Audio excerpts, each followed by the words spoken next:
नमस्कार बंधुरा शर्मिला सबिते आपनादेर सकलके स्वागत।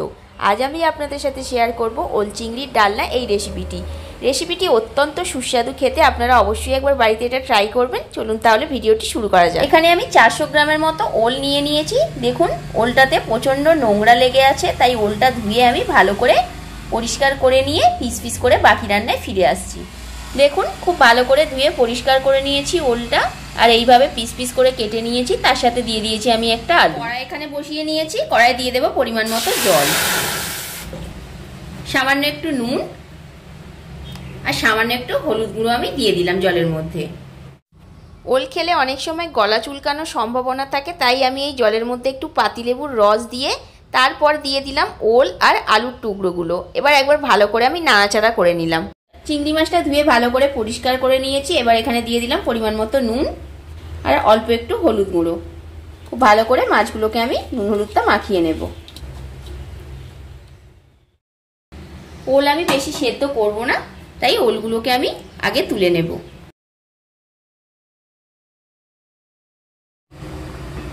আলুগুলো মোটামুটি হাফ বয়েলের মতো হয়ে গেছে। আলুগুলো আমি এবার এই জল থেকে তুলে নেব। কড়া ভালো করে ধুয়ে পরিষ্কার করে নিয়েছি। এবার দিয়ে দেব কড়ায় পরিমাণ মতো সরষের তেল। তেল গরম হয়ে গেছে। প্রথমে আমি আলুগুলো ভেজে নেব।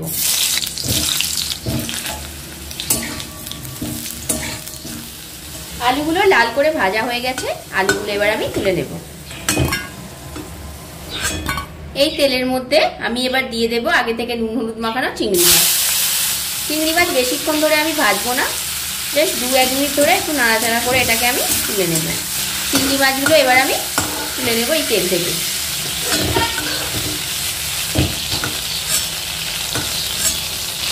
এই তেলের মধ্যে এবার আমি দিয়ে দেব ভাপানো ওলগুলো।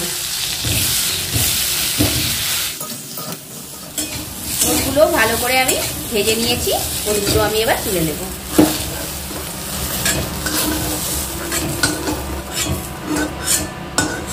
এবার মশলাটা কষানোর জন্য আমি আবারও কড়াই দিয়ে দিলাম সরষের তেল, একটা লবঙ্গ, একটা ছোট এলাচ, এক টুকরো দারচিনি আর একটা শুকনো লঙ্কা, সামান্য একটু গোটা জিরে আমি এখানে ফোড়নে ব্যবহার করলাম।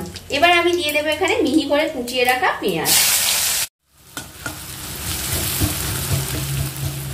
দেখুন পেঁয়াজটা বেশ হালকা লাল হয়ে গেছে। এবার আমি এখানে দিয়ে দেবো গ্রেট করা আদা রসুন। আপনারা চাইলে এখানে আদা রসুন বাটাও ব্যবহার করতে পারেন। খুব ভালো করে পেঁয়াজের সাথে এটাকে আমি মিশিয়ে নিচ্ছি। এর সাথে সাথেই আমি দিয়ে দিলাম একটা মিডিয়াম সাইজের টমেটো কুচি। টমেটোটা দেওয়ার সাথে সাথে আমি পরিমাণ মতো নুন দিয়ে দিলাম, যাতে টমেটোটা তাড়াতাড়ি গলে যায়। নুন দেওয়ার পর ভালো করে মিশিয়ে নিলাম। 5 মিনিট ধরে ভাজার পর দেখুন বেশ টমেটোটা গলে গেছে। এবার আমি দিয়ে দেবো এখানে পরিমাণ মতো হলুদ গুঁড়ো, দিয়ে দিলাম লাল লঙ্কার গুঁড়ো। ঝালটা আপনারা আপনাদের স্বাদ অনুসারে ব্যবহার করবেন। অল্প একটু দিয়ে দিলাম ধনে গুঁড়ো, সামান্য একটু জিরে গুঁড়ো আর দিয়ে দিলাম একটু গরম মশলা গুঁড়ো, একটু কাশ্মীরি লঙ্কা গুঁড়ো আমি অ্যাড করে দিলাম। মশলাটা যাতে পুড়ে না যায় তার জন্য অল্প একটু জল আমি এখানে দিয়ে দিচ্ছি। এবার সমস্ত কিছুটাকে আমি ভালো করে কষিয়ে নেব। মিনিট 5 ধরে মশলাটাকে আমি আবারও ভালো করে কষিয়ে নেব, যতক্ষণ না মশলাটা থেকে তেল ছেড়ে আসছে। দেখুন মশলাটা দিয়ে খুব সুন্দরভাবে তেল ছেড়ে দিয়েছে। এবার আমি এখানে দিয়ে দেব আগে থেকে ভেজে রাখা আলু, ওল আর চিংড়ি মাছ। মশলাটার সাথে সবকিছুকে ভালো করে আগে মিশিয়ে নিচ্ছি। সমস্ত কিছুকে খুব ভালো করে মিশিয়ে খুব ভালো করে কষিয়েও নিয়েছি। এবার আমি দিয়ে দেবো এতে পরিমাণ মতো জল। আলু আর ওলগুলো সেদ্ধ করার মতো জল আমি এখানে ব্যবহার করেছি, বেশি ব্যবহার করিনি। আপনারা যদি মনে হয় যে একটু ঝোল ঝোল খাবেন তাহলে আপনারা একটু জল বেশি ব্যবহার করতে পারেন। এবার আমি 10 মিনিটের জন্য এটা ঢাকা দিয়ে সেদ্ধ করে নেব। 10 মিনিট পর আমি এবার ঢাকনাটা খুলে দিলাম। এবার একবার নাড়াচাড়া করে নিয়ে আমি দেখব কতটা জল এখনো শুকনো হতে বাকি আছে আর আলু আর ওল কতটা সেদ্ধ হয়েছে।